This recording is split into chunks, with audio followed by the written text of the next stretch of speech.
Olá, saudações a todos os sócios do Departamento de Imagem Cardiovascular. Aqui quem vos fala é Marcelo Vieira, de São Paulo.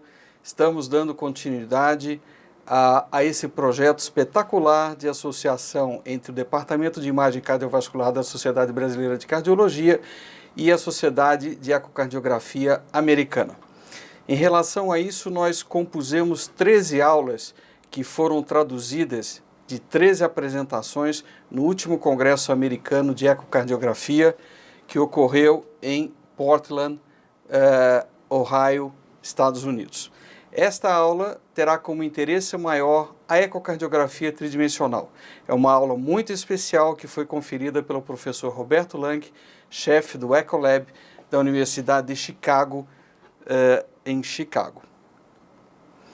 Essa tradução foi realizada por mim, Marcelo Luiz Campos Vieira. Eu sou do Instituto do Coração, São Paulo, e do Hospital Israelita Albert Einstein, São Paulo. Esse é um projeto que foi realizado com o sponsoring da Edward Life Science Foundation, em associação com a Sociedade Americana de Ecocardiografia. Agradeço especialmente a senhora Rhonda Price, que é responsável pela ligação com os Estados Unidos e todos os países do mundo em relação a todos os projetos internacionais. Rhonda, muito obrigado por essa oportunidade. Realmente, nós observamos que a ecocardiografia tridimensional é uma grande viagem no espaço, uma grande viagem no tempo, em que nós podemos observar desde 1953 com o professor Adler, em que se faziam as primeiras imagens relacionadas ao modo M e, posteriormente, com a observação do Doppler. Isso a partir das décadas de 70 e 80. Já a partir do século XXI, nós podemos observar imagens espetaculares com relação à imagem ultraestrutural das estruturas cardíacas. Aqui podemos observar a válvula aórtica, o anel da válvula mitral, o anel anterior, o anel posterior, as cúspides anterior e posterior e o detalhamento das estruturas cardíacas, vistas a partir de uma imagem do átrio esquerdo, em que é a imagem operatória, observada pelo cirurgião na sua sala operatória. Então vejam todo um caminho que ocorreu a partir de tantas décadas. Isso ocorre, na verdade, levando em conta leis da própria natureza e leis de pessoas que foram realmente muito importantes ao longo da história da ciência, como a lei de Gordon Moore. Gordon Moore foi um cofundador da Intel. Nós sabemos que o número de transistores por polegada quadrada nos circuitos integrados duplicou a cada ano após a sua invenção. Isso foi em função da potência do processador e da velocidade dos computadores, que seguramente irão duplicar a cada 2 anos. Se nós tínhamos anteriormente um computador 386, posteriormente um Pentium 4, um Pentium acelerado, um Dual, seguramente muito virá pela frente. Nem mesmo nós podemos observar o que nos aguarda nos próximos anos. Sabemos que a ecocardiografia tridimensional está muito próxima da intervenção. Como diria o nosso professor Roberto Lang, é muito difícil a dissociação desse casamento, que é um casamento muito profícuo, entre a ecocardiografia tridimensional e a intervenção.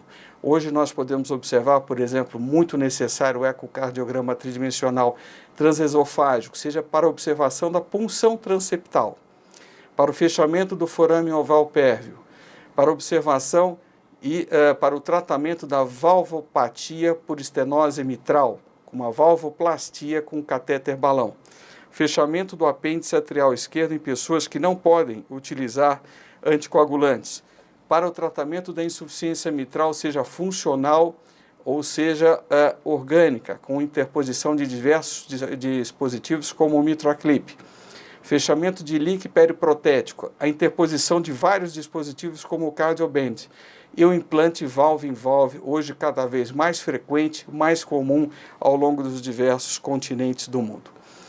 Isso se faz também com o emprego da ecocardiografia transtorácica tridimensional. Cada vez mais será um instrumento muito próximo do hemodinamicista e também do cirurgião, seja para observação da comunicação interatrial, tipo ósseo secundo, para observação de um fleio, aqui exemplificado como um fleio de P2, segmento mediano da cúspide posterior, observação da válvula pulmonar quadricúspide, da válvula tricúspide bivalvulada, da observação da coaptação em válvula pulmonar, da observação de estruturas em válvula tricúspide, como vegetações, da perfuração em válvula tricúspide ou mesmo da linda observação da estenose mitral com uma visão anface a partir do átrio esquerdo.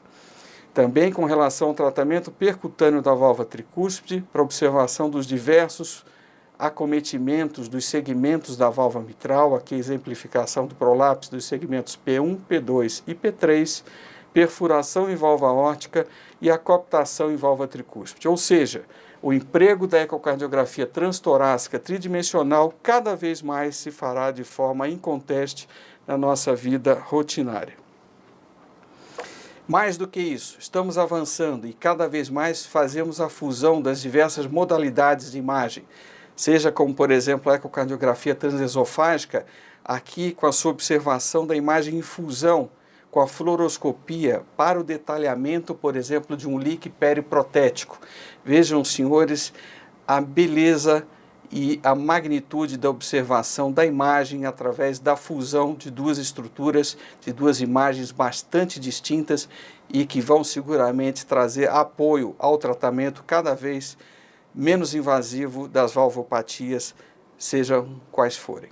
Também com relação à impressão tridimensional, podemos observar as várias estruturas. Existem várias vantagens com relação ao printing 3D, como, por exemplo, a observação inequívoca da melhor anatomia cardíaca. No entanto, a impressão 3D, que está cada vez mais popular e mais observada, mais em associação com a área cirúrgica, traz algumas dificuldades, seja em relação ao seu custo ou em relação à observação apenas estática das estruturas, faltando aqui o que realmente é de fato sine qua non em relação às valvopatias, que é a observação dinâmica das suas imagens. Quando vamos um pouquinho mais para frente em relação à quantificação tridimensional, existe um caminho muito grande. No Instituto do Coração, em 1990, quando fazíamos a observação dos volumes e da fração de ejeção do ventrículo esquerdo, tomávamos como quase 5 horas. Trabalhávamos pela manhã, íamos ao almoço e à tarde nós tínhamos os volumes e a fração de ejeção do ventrículo esquerdo. Hoje, por inteligência artificial, nós conseguimos essas imagens e as mesmas observações em menos de 1 minuto. Então, seguramente, cada vez mais, a imagem tridimensional vai proporcionar a melhor quantificação estrutural, tornando a estrutura e a observação mais acurada, como a melhor observação do ápex, realmente verdadeiro, da diminuição do encurtamento estrutural, muitas vezes observada com a imagem bidimensional, e com o melhor detalhamento da alteração segmentar. Seguramente que são 3 aspectos capitais com relação à melhor observação ultraestrutural e que a imagem tridimensional seguramente nos permite. E hoje, com a ideia do machine learning, observação em que a própria máquina aprende com a sua observação, com a sua quantificação, e fazemos isso de forma quase que totalmente automática. Então, nós temos a possibilidade da observação ultraestrutural e quantitativa dos volumes do ventrículo esquerdo, do átrio esquerdo, do ventrículo direito, assim como do átrio direito também. Então, cada vez mais, nós iremos observar e utilizar a quantificação automática das estruturas cardíacas. Esse é um aspecto muito importante e vamos empregá-lo também com relação ao ventrículo direito, em que temos quase que automaticamente o seu volume diastólico, sistólico, o volume ejetado, a fração de ejeção, assim como a sua deformação também. Então, cada vez mais teremos a oportunidade de empregar a ecocardiografia tridimensional para observação das cardiopatias em que o ventrículo direito está especialmente envolvido. Qual é o grande problema da imagem tridimensional? Talvez um dos grandes problemas seja que a aquisição tridimensional, com a sua modificação, possibilidade de rotação ultraestrutural, análise tridimensional, é feita de forma espetacular, porém a sua demonstração ainda se faz numa tela plana. Ou seja, a aquisição é tridimensional, a análise é tridimensional, mas a sua demonstração ainda se faz de forma bidimensional, o que traz seguramente algumas limitações para esse tipo de informação. Hoje, no entanto, nós temos a possibilidade da observação de uma nova técnica, que é a transiluminação. A transiluminação nada mais é do que o reposicionamento de um ponto de luz a partir do espaço em que nós podemos observar as estruturas a partir de diferentes sombras em planos diferentes de observação. Então vejam os senhores, por exemplo, como nós podemos observar a válvula mitral com prolapso dos seus segmentos scallops P2 e P3, com observação transesofágica convencional, bastante bonita, com observação da ruptura de corda, tanto em P2 quanto em P3, e a sua observação com a transiluminação, em que através da técnica de sombreamento nós podemos observar com ainda maior acurácia o detalhamento ultraestrutural. Seguramente que essa é uma técnica que nos traz enorme possibilidade de investigação. Aqui uma outra exemplificação com o paciente portador de marca-passo em câmaras direitas, em que podemos observar a passagem do eletrodo marca-passo em direção do ventrículo direito e a ausência de coaptação das cúspides. Isso muito ocasionado possivelmente pelo posicionamento central do eletrodo na válvula tricúspide. Então vejam vocês o enorme ganho ultraestrutural de observação que nós temos com a transiluminação. Um outro exemplo bastante interessante, que aqui o professor Roberto Long chamou esse sorriso de sorriso sardônico, em que estamos vendo aqui uma insuficiência mitral observada num paciente com doença isquêmica, com uma insuficiência mitral com fluxo heterogêneo por uma retração da cúspide posterior. Então podemos observar na imagem transesofágica convencional, com a imagem por transiluminação e a imagem com fluxo colorido, com um jato desse paciente portador de insuficiência mitral por moléstia isquêmica. Vejam os senhores como nós estamos avançando e podemos trazer imagens realmente muito bonitas com relação à observação ultraestrutural e dos fluxos sanguíneos. Aqui um paciente com essa observação renderizada como se fosse uma imagem em vidro ou em cristal, em que podemos observar através do tecido com o seu fluxo, também com o paciente com doença isquêmica. Ou um outro exemplo em que nós vamos observar um paciente de Chicago que havia recebido uma facada, coração, em que se observa o orifício de entrada da facada, em que observamos por transiluminação também esse orifício e o fluxo com essa imagem como se fosse vidro ou como se fosse cristal, com a passagem do fluxo através do orifício em que o paciente recebeu a facada. Realmente observação muito bonita e muito detalhada e muito precisa, que seguramente muito auxiliou ao cirurgião para a sua correção operatória. Com relação ao futuro, seguramente que nós vamos ter várias interações interessantes. Se hoje a aquisição tridimensional é de fato tridimensional, a análise é tridimensional, a sua demonstração, no entanto, é bidimensional, no futuro teremos também a demonstração tridimensional. E esse seguramente será o futuro da imagem 3D. E dessa forma, para essa observação tridimensional, várias tentativas já foram realizadas, como a utilização de óculos estéreos, monitores estéreos, demonstração em holografia, impressão em 3D, para que houvesse a demonstração tridimensional. Mas, na verdade, seguramente nós estamos caminhando para a realidade virtual e a realidade aumentada, que irão nos trazer seguramente informações bastante avançadas em relação à imagem tridimensional. E o que seria a realidade aumentada? Nada mais é do que a combinação do mundo real com os objetos gerados por computação e a sua observação em imagem tridimensional.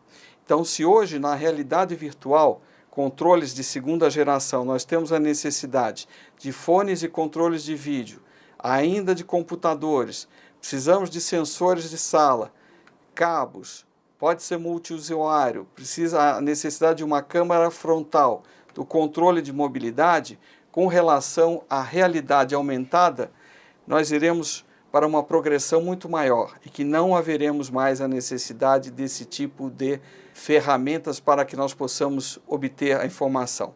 Então, aqui, por exemplo, uma exemplificação de uma sala de aula de realidade virtual, com colaboração virtual, educação e treinamento em realidade virtual, planejamento do procedimento pode ser feito e a simulação dos procedimentos também. Então, nós podemos, de fato, observar a imagem como seria, cortar a imagem como de fato nós tenhamos necessidade, a melhor observação tanto para o cirurgião quanto para o hemodinamicista, a escolha da melhor terapêutica, o corte das estruturas, isso sem cabos, dentro de uma posição que nos seja interessante, podemos entrar dentro da estrutura, fazer com que a estrutura tenha o tamanho mesmo de uma sala em que aqui falamos. Ou seja, isso é um avanço extraordinário com relação à observação ultraestrutural. Então vejam, senhores, a navegação que nós podemos fazer, aqui o caminho através das veias pulmonares, em que podemos realmente fazer uma navegação ultraestrutural. Podemos nos pôr dentro da estrutura e fazer com que possamos até mesmo interagir com a estrutura no sentido do tratamento, da terapêutica e do planejamento da terapêutica e pré-conhecer a realidade e a possibilidade de sucesso. Então vejam, senhores, aqui o que é possível fazer hoje, observação da coluna, observação dos arcos costais, dos vasos que fazem a interposição com os vasos costais. Então vejam que várias medidas podem ser modificadas, observadas, a integração com outras modalidades como a tomografia, a correlação bastante próxima entre a imagem tridimensional transesofágica e a imagem por tomografia também.